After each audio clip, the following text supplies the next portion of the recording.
Lagi kanyang maisip habang siya ay papatulog na. Hello mga guys, kumusta kayo? Panibagong araw, panibagong video na naman tayo. And sa araw na ito, isa na namang video ang aking ituturo sa inyo na simpleng gabay o simpleng pamamaraan na makakatulong sa atin. At bago ang lahat, gusto ko lang mag-disclaimer.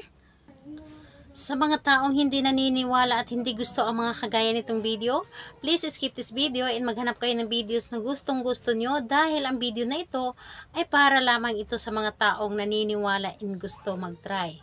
Sa lahat po ng mga nagko-comment dito sa aking video dito sa loob ng aking channel, mag-ingat sa lahat ng mga nagre-reply sa inyo na dinadala kayo sa kanilang WhatsApp in Imo app upang makaiwas po tayo sa scam.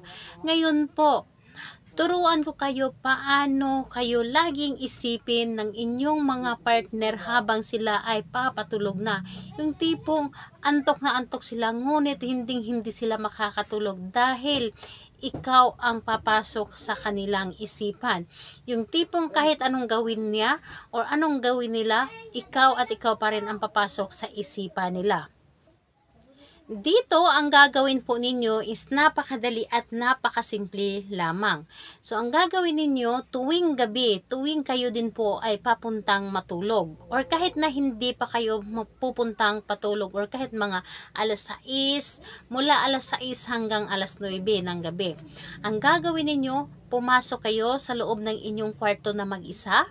Pumasok, umupo, at yung tipong upo na Indian seat. So, mag-Indian seat kayo.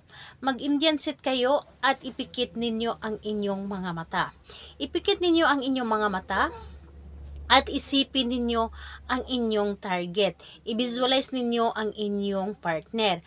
I-visualize ninyo halimbawa na lamang na kayo ay magkatabing nakaupo or magkatabi na matulog o di kaya magkahawak ang inyong kamay, yung tipong masaya kayo, yung lahat ng isipin ninyo ay masaya, yung tipong lahat ng isipin ninyo ay para sa inyong dalawa.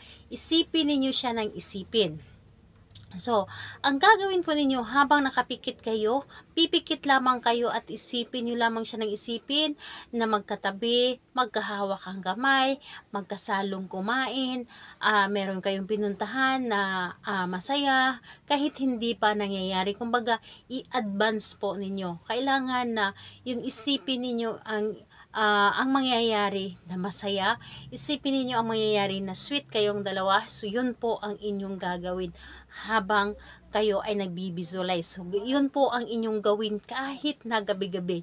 Dahil ang inyong partner, kahit gaano pa kamilya yung layon niya, kahit gaano pa niya kabisi, kahit gaano pa niya kapagod na gusto niyang matulog, ay talagang ang hirap niya makatulog or talagang hindi siya makatulog dahil yung isip niya is lulutang yung isip niya dahil sa iyo. So, yun po ang inyong gagawin. Gagawin nyo lamang ito kapag naramdaman ninyo na yung partner ninyo ay para bang wala nang pakialam sa inyo or hindi nyo na naramdaman na may pakialam siya sa inyo or para bang hindi ka na niya pinapansin. So, ayun po, gawin mo ito gabi-gabi. Yun lamang ang inyong gagawin. Pwede namang hindi gabi-gabi kung meron na kayong time. Yun po, dahil ito po ay sobrang napaka-effective nito. Wala kayong gagamitin, ngunit napaka-effective nito. Kahit pa yung partner ninyo ay may pangontra, talagang tatalab ito sa kanya. So, ayun po.